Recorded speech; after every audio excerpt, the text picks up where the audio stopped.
Y ahora, ¿cuáles son los mecanismos que producen hiperglucemia? Una vez que yo ya tengo falla en cuanto a la secreción de insulina, que este es uno de los mecanismos en los que interviene el páncreas, existen varios otros mecanismos que participan también en la acumulación de glucosa y que por eso nos es tan difícil tratar a las personas que viven con diabetes, porque no solo atacando uno de los mecanismos podemos lograr el control, porque va a haber otros órganos que estén afectados que sigan produciendo glucosa en exceso por falta de respuesta a la producción o secreción adecuada de insulina. Entonces, ese es el primero. El segundo, de los otros que vemos que en realidad no hay como un orden en donde vayan sucediendo, pero sí se van acumulando. Van existiendo alteraciones a nivel intestinal, disminuye el efecto incretina, que el efecto incretina se refiere a la producción de otras hormonas, en este caso intestinales, que favorecen la secreción de insulina. Entonces disminuye el efecto incretina, incrementa la lipólisis, que eso deja sustratos disponibles para producir más glucosa, que eso lo toma el hígado para incrementar la producción hepática de glucosa a partir de estos sustratos. Además, incrementa la reabsorción de glucosa a nivel renal, disminuye la captación de glucosa a nivel de músculo, por lo tanto hay más glucosa disponible. A nivel central existe disfunción de neurotransmisores que participan en cuanto a la saciedad, que también favorecen la producción hepática de glucosa y también esta pérdida del sensor de cuándo dejar de comer. Y también existe, cuando hay alteraciones en la secreción de insulina, un aumento en la secreción de glucagón. Entonces, todos estos coexisten y se retroalimentan entre sí. Se conocen como el octeto ominoso, estos 8 mecanismos que producen hiperglucemia, y fueron descritos por el doctor de Fronso en el 2009. Entonces, poco a poco vamos a ir viendo, sobre todo en el bloque de tratamiento farmacológico, que estos mecanismos que se han identificado en diferentes órganos, no solo en el páncreas, son actualmente un target de tratamiento para muchos fármacos. Entonces ahora podemos combinar fármacos y la idea es intentar bloquear diferentes mecanismos para lograr un mejor control. Entonces esto participa en la fisiopatología de hiperglucemia después de la situación que les comentaba de la pérdida de reserva pancreática de células beta. Y ahora sí, cuando ya tengo datos de hiperglucemia franca, los pacientes empiezan a presentar polidipsia, que quiere decir mucha sed, poliuria, que empiezan a filtrar, a tirar glucosa por la orina, sobre todo cuando pasan los niveles de 180 miligramos por decilitro a nivel sérico. Los empezamos a tirar por la orina, mucho cansancio, porque al no ingresar la glucosa a las células, que se queda, por decirlo de una forma burda, flotando en la sangre, no entran las células, no se genera energía, entonces los pacientes suelen estar cansados. Polifagia, porque no se detecta a nivel del sistema nervioso central, no tenemos saciedad. Empezamos a perder peso porque la insulina es un factor de crecimiento, como les comentaba, y también de almacén. Entonces hay que utilizar otros mecanismos para obtener energía en lugar de glucosa porque no está funcionando bien. Y cuando existe un exceso de glucosa a nivel sérico, también se empieza a acumular en otros sitios, como en los lentes de los ojos, que podemos presentar visión borrosa, particularmente cuando tenemos hemoglobina glucosilada por arriba de 8%. Y por último, que es lo que queremos evitar, las crisis agudas, ¿no? Cetoacidosis y el estado hiperosmolar. Estos son los síntomas flóridos cuando ya tenemos una hiperglucemia franca, sobre todo, o bueno, particularmente a partir de 180 miligramos por decilitro. Cuando no es mi consultante, bueno, mi paciente no está en estos niveles de forma persistente, la primera fase es que solo se presenta postprandial, y ya conforme va avanzando y vamos perdiendo las fases de secreción de insulina, ya se puede presentar también en ayuno. Pero antes de eso suelen estar asintomáticos y la detección suele ser incidental. por laboratorios que les pidieron, por lo que quieran, por cualquier otra causa, una cirugía, etcétera. Entonces, los síntomas no son un dato, bueno, inicial para buscar o que nos indique buscar el diagnóstico. Ahora sabemos que debemos de buscar el diagnóstico desde que tenemos factores de riesgo. Y como ya sabemos que existe un gran porcentaje de pacientes que no tienen síntomas, hay que buscarlo dirigidamente. Entonces, ¿cómo se hace el diagnóstico de diabetes? El diagnóstico de diabetes se hace con 3 pruebas. La primera prueba o la prueba que tenemos más frecuentemente, o sea, que nos llega más frecuentemente a la consulta, es la glucosa en ayuno. La glucosa en ayuno normal es menos de 100. La glucosa en ayuno en rango de prediabetes es de 101 hasta 125 y el rango de diabetes es mayor a 126.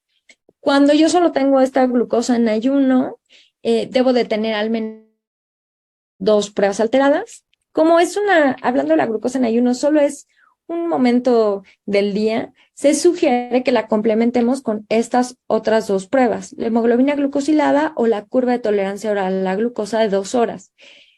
Ahora existen centros certificados en los que se puede medir hemoglobina glucosilada. De hecho, si ustedes tienen acceso a hacer el diagnóstico con esta prueba más la glucosa en ayuno, está excelente.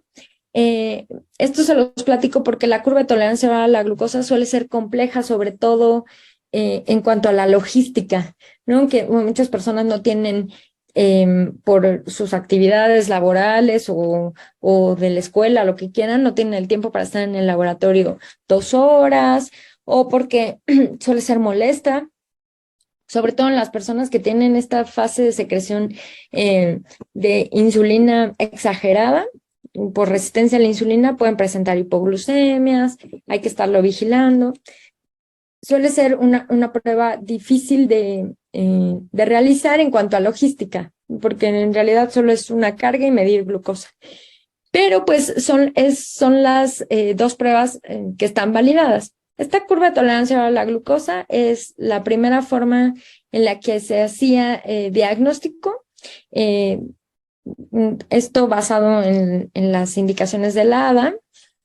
Ahora la usamos como un complemento. Pero bueno, antes, si teníamos niveles de glucosa por arriba de 200 después de una carga de glucosa de 75 gramos a una persona en ayuno de 8 horas, se puede decir que tenía diabetes. O ahora podemos utilizar hemoglobina glucosilada, que no se requiere ayuno para hacer la prueba. Si sale en un valor mayor o igual a 6.5, ya tenemos diagnóstico de diabetes. O de prediabetes, si tengo en la curva de tolerancia a la glucosa valores entre 140 y 199, puedo decir que tengo intolerancia a los carbohidratos y una hemoglobina glucosilada entre 5.7 y 6.4, hago diagnóstico de prediabetes. Normal es menos de 140 a las 2 horas y hemoglobina glucosilada menos de 5.6. Ahora, si el consultante o el paciente se presenta a urgencias con una glucosa de 300, aunque no tenga estado hiperosmolar o cetoacidosis y que ya tenga síntomas floridos como poliuria, polidipsia, polifagia, que está perdiendo peso, eso ya nos hace diagnóstico de diabetes. Una crisis hiperglucémica que llegue con cetoacidosis o que llegue con estado hiperosmolar también nos hace diagnóstico de diabetes y se pide la hemoglobina glucosilada como un complemento. Recordemos que este estudio nos permite estimar cuánto tenemos de glucosa en los últimos 3 meses. Entonces, esto nos permite ver un poquito más atrás de cómo se ha comportado la glucosa de nuestros pacientes. Entonces, ¿a quién les voy a hacer el tamizaje? Les decía, las personas que han tenido sobrepeso o obesidad, que además tengan una raza de alto riesgo, latinos, todos nosotros, los que somos latinos, ya tenemos un factor de riesgo. Hipertensión, o que ya estén en tratamiento con un antihipertensivo, síndrome ovario poliquístico, ovarios poliquísticos o condiciones asociadas a resistencia a la insulina. Obesidad o acantosis, que es la manifestación clínica evidente de la resistencia a la insulina. Si tengo alguno de estos dos más alguno de estos puntos de acá abajo, ¿debo buscar diabetes intencionadamente? Sí. La ADA nos dice que cada 3 años.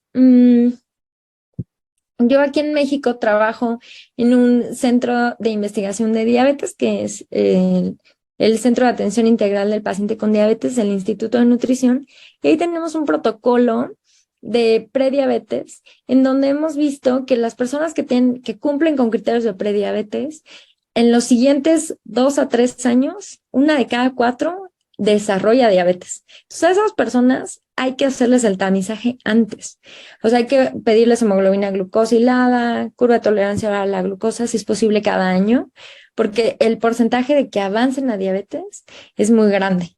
Y si ya tenemos estos factores de riesgo, pues ya lo hemos platicado en toda la clase, el riesgo de tener diabetes sin saberlo es grande y es importante. Una vez que identificamos, ahora sí ya nos vamos encaminando hacia la diabetes, hacia el tratamiento de la diabetes, que identificamos el diagnóstico, que ya sabemos que mi paciente tiene diabetes, se han establecido diferentes metas de tratamiento y diferentes estrategias que me permiten, sobre todo, evitar las complicaciones tanto micro como macrovasculares. Ese es el principal objetivo del tratamiento de la diabetes. Controlar la glucosa, presión arterial, lípidos. Actualmente se agregó sobrepeso u obesidad. Y evitar el tabaquismo, tener estas metas de control a lo que me lleva, número 1, es evitar complicaciones. Y 2, por lo tanto, disminuir la mortalidad por diabetes alrededor del mundo. Entonces, estos son nuestras 5 metas de tratamiento. No solo el control de glucosa, sino todos y cada uno de estos. Para lograr estas metas de tratamiento, tengo 4 herramientas. 1, el plan de alimentación. 2, el ejercicio. 3, y muy importante, que debemos transmitirla a todos nuestros pacientes y a nuestros colegas del área de la salud, educación sobre diabetes. Y 4, pero no menos importante, farmacológico. El tratamiento de lo que vamos a hablar, los fármacos que podemos utilizar. Con esta diapositiva lo que quiero transmitirles es que las metas no solo se refieren a glucosa, de hecho, lo que quiero que veamos aquí es que todas están al mismo nivel. O sea, es igual de importante controlar glucosa como presión arterial, como peso, grasas y dejar de fumar. Muchas veces un error que cometemos el personal del área de la salud es que decimos, bueno, la glucosa está bien, tiene obesidad, sobrepeso, bueno, pero pues como la glucosa está bien, vamos a darle chance. Eso es un error. Todas estas metas debemos de cumplirlas para asegurar que protegemos los órganos de nuestros pacientes. Y para eso tengo que administrar las 4 estrategias.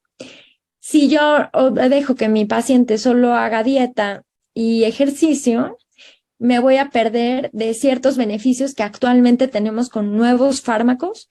Y si no le enseño, no le explico cómo vivir con diabetes, no voy a llegar a tener estas 5 metas de forma importante. Digo, eso más bien logra la meta de tratamiento. Entonces, lo ideal es utilizar las 4 herramientas en la medida de lo posible. ¿Ok? Ahora, esto que les decía acá, el tratamiento integral no solo incluye la cuestión farmacológica, principalmente la educación, a nutrición, también hacer ejercicio. ¿Cómo lo afronta emocionalmente? O sea, tener diagnóstico de diabetes, sobre todo en nuestra cultura latina, lo vemos como una sentencia. No, ya, me va a caer la falla renal, la diálisis o la amputación o la ceguera. O existen muchos mitos en nuestra cultura, sobre todo hacia la insulina, hacia los fármacos que me van a hacer daño. Esto también es importante evaluarlo al diagnóstico y cada año, cada que estamos viendo a nuestros consultantes y tener un manejo integral nos hace mucho mejor tratante para nuestros consultantes y personas que viven con diabetes.